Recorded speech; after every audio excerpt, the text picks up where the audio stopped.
Hai, Assalamualaikum warahmatullahi wabarakatuh dan salam sejahtera. Welcome back to my channel. Thank you very much masih lagi sudi view video-video aku dekat dalam my YouTube channel ni, dan terima kasih sebab sudi subscribe. Yang belum subscribe, tekan butang merah dekat bawah tu, dan jangan lupa tekan juga butang notification supaya anda tidak ketinggalan aku punya video dekat dalam my YouTube channel ni. Okey, hari ni kita bukan nak bincang pasal isu semasa, tapi kita straightforward, okay, untuk bincang berkenaan dengan satu kes yang menarik perhatian saya, yakni berkenaan dengan Isabella Guzman.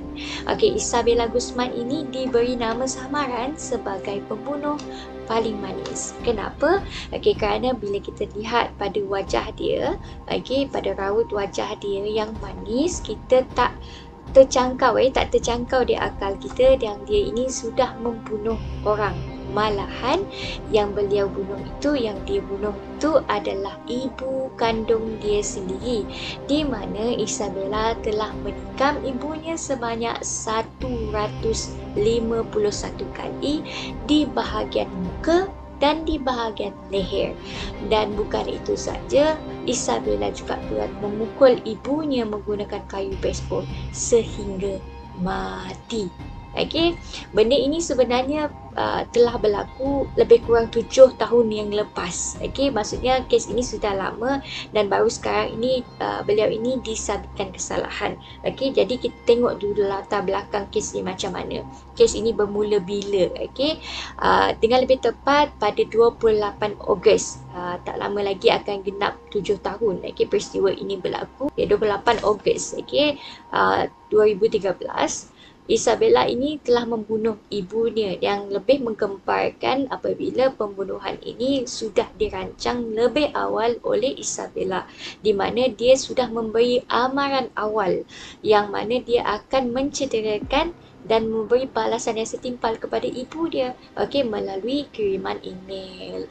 Pada hari sebelumnya tu, ibu dia merujuk email tersebut kepada pihak polis, dan pihak polis pun sudah menasihati Isabella ini tadi.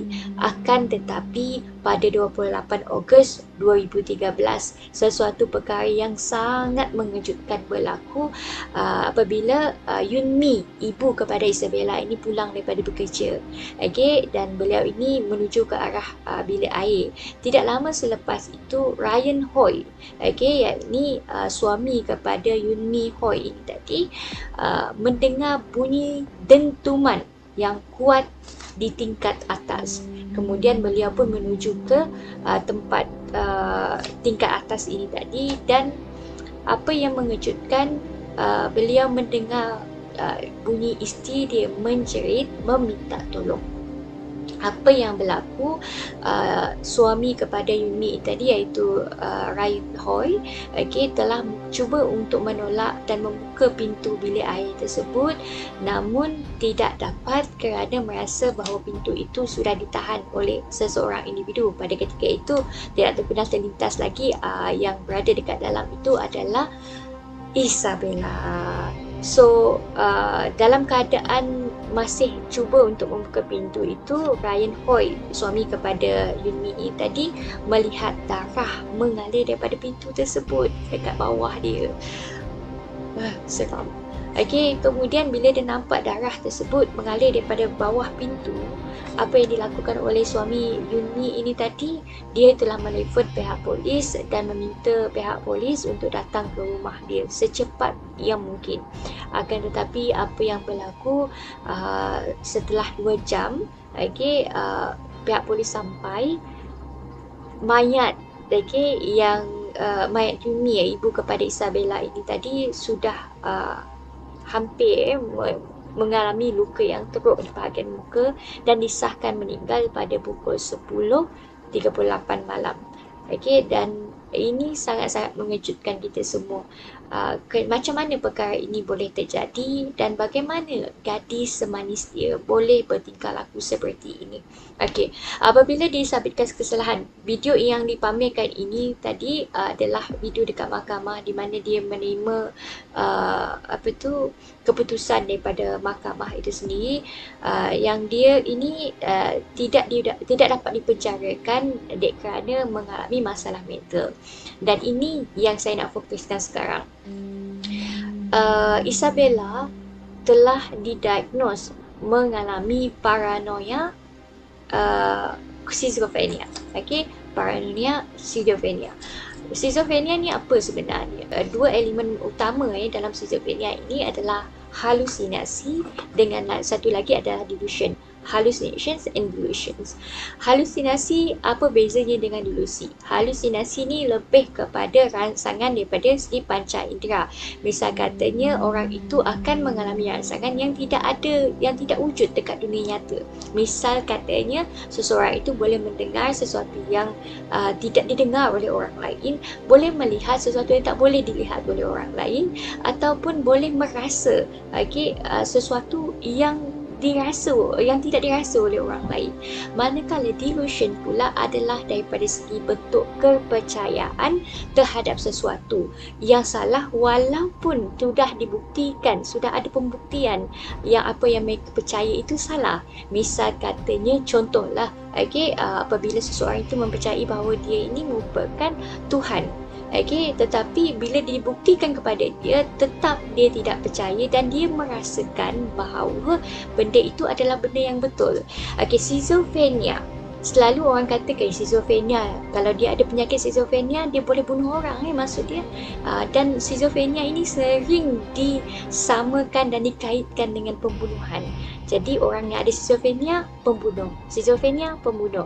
Sebenar-benarnya itu adalah mitos semata-mata, kerana sekiranya pesakit schizophrenia ini tadi dibantu dan didiagnos dengan lebih awal dan diberi ubat, ada kemungkinan untuk orang yang mengalami penyakit ini boleh kurang daripada segi simptom dan boleh berfungsi dalam masyarakat. Tidak semestinya seseorang itu ada schizophrenia kemudian dia boleh melakukan pembunuhan atau bertindak kasar dengan orang lain.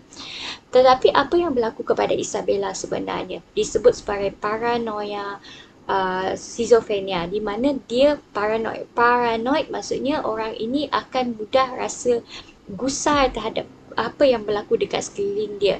Dan schizophrenia paranoia ini lebih menjurus kepada ketakutan yang akan memberi impak bukan kepada orang-orang yang jauh daripada dia, tetapi lebih menjurus kepada orang-orang yang dekat dengan dia, terutamanya ibu bapa. Macam Isabella ini tadi, dia menganggap dia punya delusion di mana yang Yuni tadi, ibu kandung dia tadi bukan ibu kandung dia yang sebenar, dan dia percaya bahawa ibu kandung yang sebenar bernama Cecilia.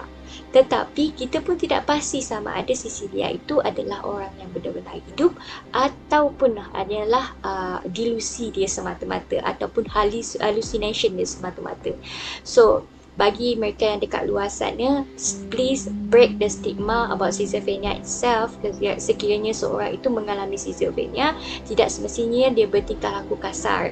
Sekiranya dibantu dengan lebih awal, didiagnos dengan lebih awal, ada kemungkinan individu ini boleh berfungsi dengan baik dalam masyarakat. Maksudnya dia boleh berfungsi sebagai orang normal seperti biasa.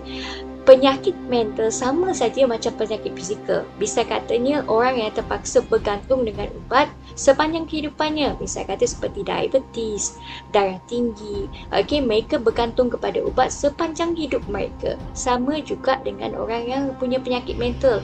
Ada sesetengah penyakit mental illness ini tadi kena ada ubat tertentu yang mereka ambil sepanjang kehidupan mereka. Jadi sama saja macam penyakit fizikal, cuma stigma biasalah. Orang akan lebih menjurus kepada stigma orang pesakit mental ini gila dan kemudian orang ini tidak boleh berfungsi dalam masyarakat. Sebenarnya itu salah sama sekali. I think that's all for me. Thank you very much for watching and have a good day guys. Assalamualaikum warahmatullahi wabarakatuh dan salam sejahtera. Bye bye.